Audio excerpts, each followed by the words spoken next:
First step is to jack the car up off the ground so you can get underneath it. And then the second step is to locate where the fill plug and the drain plug is. Sorry, it's a little wet.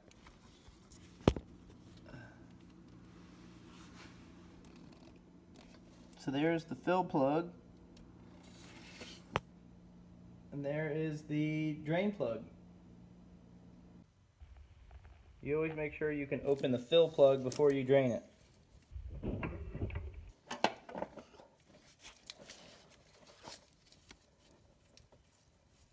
Alright, to remove the drain plug, you need to use a 3/8 ratchet.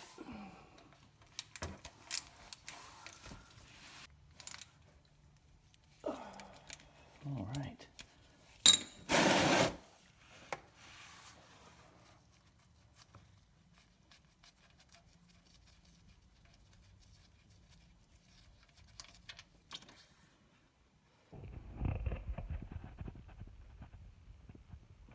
Not too bad, but not the best.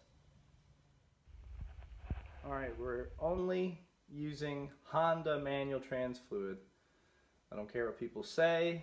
Synchro mesh, this, that. Use the fluid that the car was built with. They know what they're doing. That's what we're using.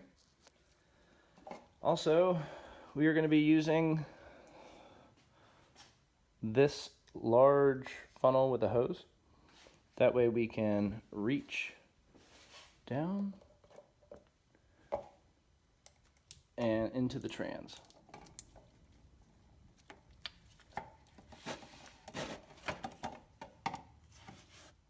Okay, so we got our fluid, funnel, and hose going into the trans. So now we're ready to pour, and the capacity is 1.9 quarts.